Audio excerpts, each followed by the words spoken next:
আমরা আবার আয়না ঘরে ফিরে যেতে চাই। জিকির হবে কারণ জবান ছেড়ে জিকির করুন লা ইলাহা। আমার বাতাস লাগবে না, হুজুরের জন্য একটা ফ্যানের ব্যবস্থা করেন।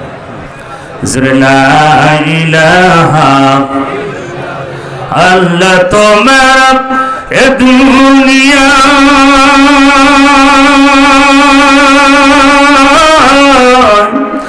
আল্লাহ তোমার এ দুনিয়ায় কেউ আসি কেউ চলে যায়, তবু তোমার ভয়ে করো কাঁদে না হৃদয়, তবু তোমার ভয়ে করো কাঁদে না হৃদয়। তিনি বলেন মারহাবা।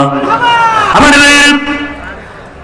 আল্লাহ রাব্বুল আলামিন একটি নাযিল করলেন, গোটা পৃথিবীর মানব জাতিকে কি মেসেজ দিতে চাচ্ছেন সংক্ষিপ্ত কথা হবে আমার ভাইয়েরা। আল্লাহ পাক একটি নাযিল করলেন, নাযিলটা হলো জুমার নামাজের পরে। আল্লাহ নবী বিশ্ব নবী তখন মসজিদে নববীর ভিতরে প্রবেশ করে নাই। সাহাবা আজমাইন তারা মসজিদে নববীর ভিতরে দুইটা গ্রুপ, মদিনার সাহাবারা আনসার সাহাবারা দুইটা গ্রুপ মদিনার মসজিদে নববীর ভিতরে প্রবেশ করেছেন। তারা আলাপ আলোচনা করছে আল্লাহর কাছে মর্যাদাবান সম্মানিত কারা।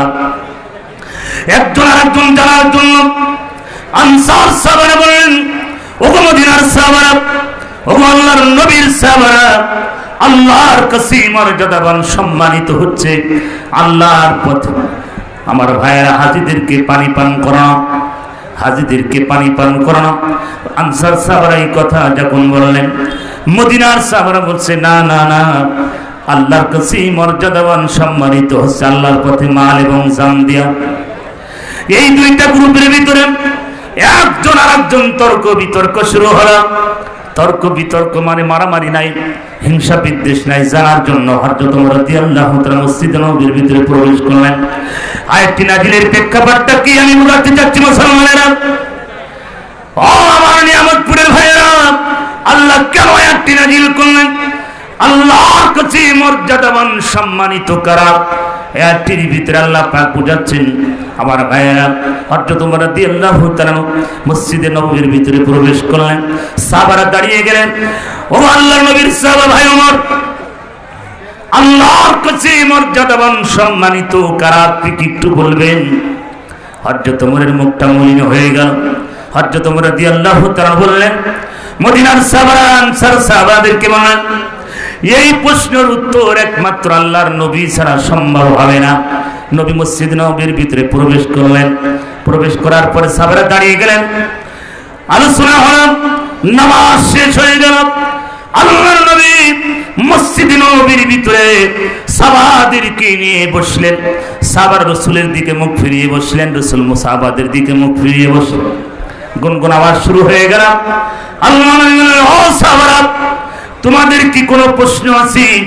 যেই প্রশ্ন তোমরা গুনগুন করতেছো তোমরা প্রশ্ন করতে পারো। আল্লাহর নবী বলার সঙ্গে সঙ্গে আনসার সাহাবারা দাঁড়িয়ে গেলেন, ও আল্লাহর নবী বেয়াদবি মাফ করবেন, একটা প্রশ্ন ওই আল্লাহর কাছে মর্যাদাবান সম্মানিত কারা আপনি কি একটু বলবেন? আমার নবী মাথাটা নিচু করলেন।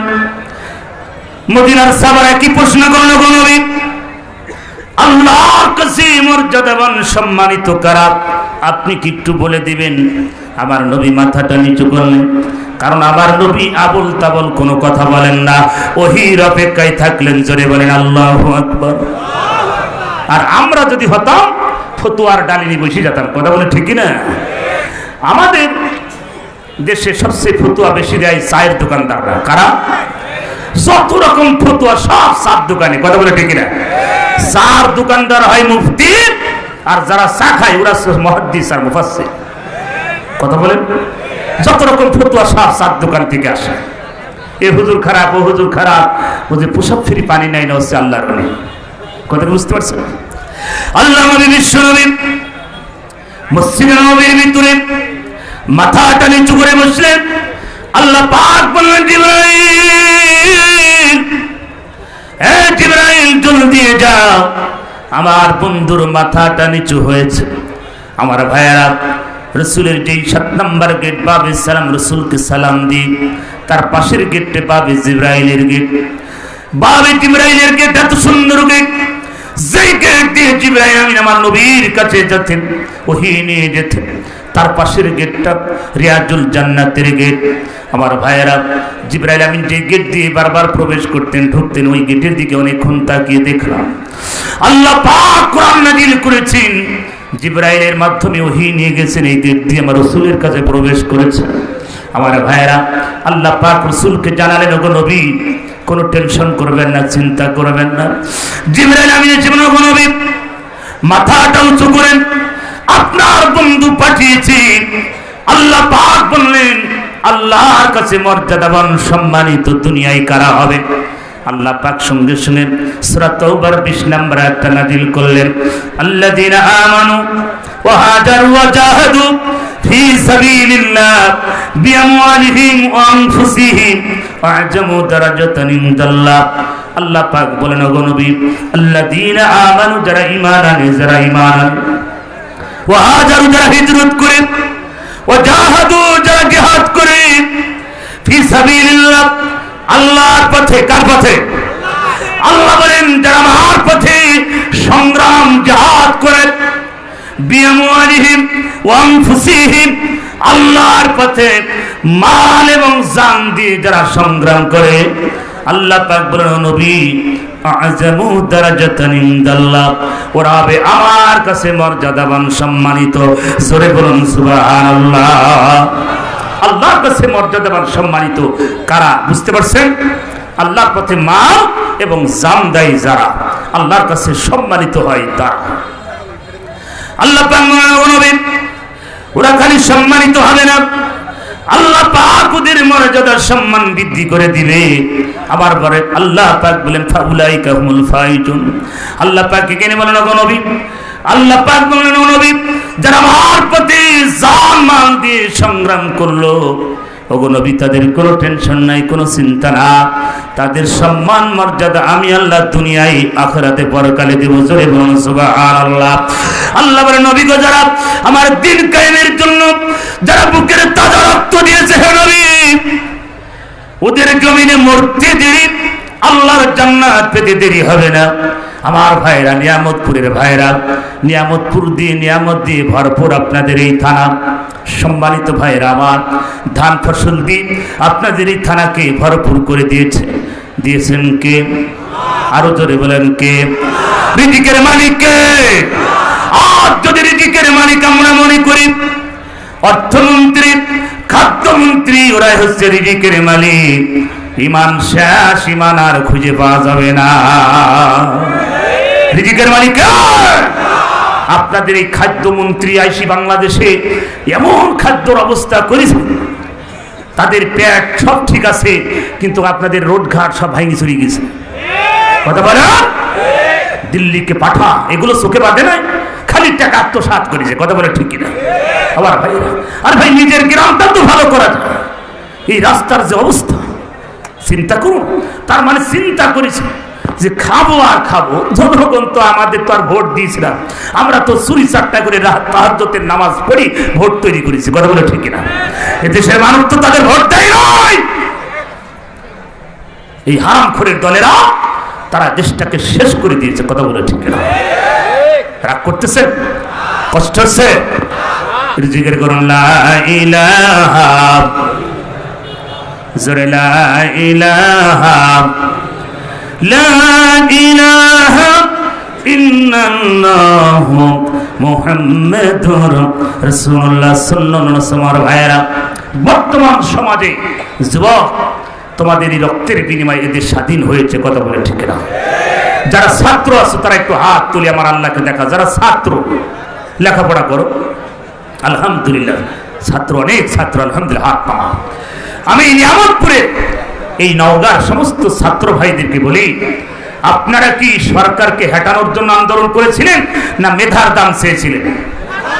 জোরে বলুন। আপনারা মেধার দাম চেয়েছিলেন, কিন্তু এই জালেম সরকার, এই ফেরাউনের উত্তরসূরি, ভারতের রাজাকার, ইনি ছাত্রদের মেধার দাম না দিয়ে বুকের ভিতরে গুলি দিয়েছে। কথা বলে ঠিক না?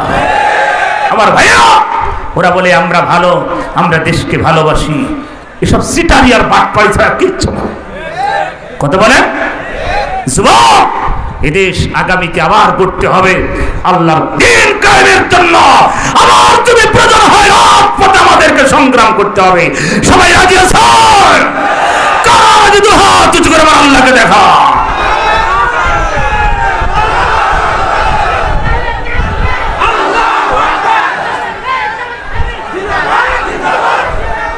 আমার ভাইয়েরা, এই জন্য যুবক সেইভাবে চলাফেরা করতে হবে। বর্তমান আমাদের সমাজের যে অবস্থা, যে কালচার, ভারতের সব কালচার আমার দেশে ঢুকিয়েছে। কথা বলে ঠিকই না? এই চ্যানেলগুলো দিয়ে আমাদের পরিবারটা, মা বোনকে ধ্বংস করেছে। কথা বলেন, আমার দেশের সন্তানগুলোকে নষ্ট করেছে। সম্মানিত মায়েরা, যারা মা বোনের এসেছেন, সংক্ষিপ্ত আপনাদের কয়েক মিনিটের কথা বলি। ও মা, ক্ষণিকের এই পৃথিবীতে সৌন্দর্য, লাবণ্যতা বাইরের পুরুষকে দেখে কোনো লাভ নাই। আছে কি? আছে কি? না। আপনার স্বামী আপনার কাছে পৃথিবীর শ্রেষ্ঠ সম্পদ। রাসূল বলেছেন, আদ-দুনিয়া কুল্লুহা মাতাউন খায়রু মাতাঈদ দুনিয়া আল মারআতু সালিহা। গোটা পৃথিবীর সব সম্পদের চেয়েও একজন নেককার, ধার্মিক, দিনদার নারী আমার আল্লাহর কাছে শ্রেষ্ঠ। জোরে বলুন সুবহান।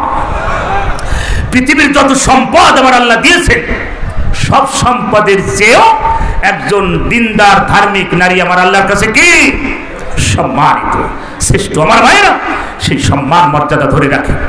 আল্লাহ নবী বিশ্বনবী সংক্ষিপ্ত বলেন, নবী আমার মেরাজে গেলেন। মেরাজে যাওয়ার পরে জাহান্নাম জান্নাত তিনি ভ্রমণ করলেন। নবী জাহান্নাম জান্নাত ভ্রমণ করেছেন। বিশ্বনবী জাহান্নামের দৃশ্যগুলো দেখলেন। জিবরাইলের মাধ্যমে জাহান্নামের দৃশ্যগুলো দেখলেন। আল্লাহর রাসূল দেখলেন এক শ্রেণীর নারীদেরকে ঠোঁটের সাথে বসি বাঁধিয়ে ঝোলে রেখেছে। নারীগুলো এত চিৎকার মারে, ও নওগাঁর মায়েরা, কান্দে সরে। ক্ষণিকের এই দুনিয়ায় রং তামাশা করে কোনো লাভ নাই রে মা। আল্লাহ রাসূল যে এইভাবে বলেছেন, নারী সমাজের তোমরা শোনো। আল্লাহর নবী জাহান্নামের ভিতরে এই দৃশ্য দেখলেন। নারীগুলো এত চিল্লাইতেছে, নবী চোখের পানি ফেলে হাওমাও করে কেঁদে ফেললেন। জিবরাইল, এই নারীগুলো কারা? জাহান্নামের ভিতরে ঠোঁটের সাথে বসি বাঁধিয়ে ঝুলে রেখেছে। জিবরাইল বললেন, ইয়া রাসূলুল্লাহ, ইয়া হাবিবাল্লাহ, দুনিয়াতে ওই সমস্ত নারীরা যারা দুনিয়ায় ঠোঁট পালিশ ঘষে, ঠোঁটকে বিভিন্ন কালারিং করে বিভিন্ন পার্কে বসে বেগুনা পুরুষের সাথে খারাপ কাজে লিপ্ত হতো আর স্বামীর গোপনে সম্পদ ভক্ষণ করত, ওই সমস্ত নারীদের ঠোঁটের সাথে জাহান্নামের বসি বাঁধিয়ে ঝুলে রেখেছে। নবী বলেন, জিবরাইল, আমি তো সইতে পারি না, আমার উম্মতীদের এত কষ্ট। জিবরাইল বলে, ইয়া রাসূলুল্লাহ, ইয়া হাবিবাল্লাহ, আরেকটু সামনে অগ্রসর হন। আমার নবীর সামনে অগ্রসর হলেন। আরেক শ্রেণীর নারীদেরকে দেখতে পেলেন। নারীদেরকে স্তনের সাথে জাহান্নামের বসি বাঁধিয়ে ঝুলে রেখেছে। নারীগুলো এত চিৎকার মারে, আল্লাহর নবী চোখের পানি ফেলে হাওয়া করে কেঁদেন। জিবরাইল, এই নারীগুলো কারারে? জিবরাইল, জাহান্নামের ভিতরে স্তনের সাথে জাহান্নামের বসি বাঁধিয়ে ঝুলে রেখেছে। জিবরাইল বলে, ইয়া রাসূলুল্লাহ, ইয়া হাবিবাল্লাহ, দুনিয়ার ওই সমস্ত নারীরা, দুনিয়ায় যারা বুকে কাপড় দেয় নাই, বুক উঁচু করে যারা সমাজে চলেছে, বাইরের পুরুষকে আকর্ষণ করার জন্য ওড়না ব্যবহার করে নাই, এরকম কুলাঙ্গার নারী সমাজে আছে কিনা? ওদের বাবারাও খারাপ, মাও খারাপ। কথা বলে ঠিক কিনা? ওরা ডনমাইন ফ্যামিলির পরিবার। কথা বলে ঠিক না? জিবরাইল বলে, ইয়া রাসূলুল্লাহ, ইয়া হাবিবাল্লাহ, সামনে অনেক অগ্রসর হন। জাহান্নামের ভিতরে মিরাজের ঘটনায় সামনে বলতে পারছি না, সময় কম। আমার মায়েরা, জাহান্নামের অর্থে অনেক বর্ণনা আছে। সম্মানিত মা বোনেরা, এই দৃশ্যগুলো দেখলেন, আবার সামনে অগ্রসর হলেন। জাহান্নামের ভিতরে দেখলেন এক শ্রেণীর নারীদেরকে মাথার উপরে টকবক টকবক করে ফুটতেছে। জাহান্নামের কেচি দিয়ে চুলগুলো কাটা হচ্ছে। আল্লাহ নবী বলেন, জিবরাইল, এই নারীগুলো কারা?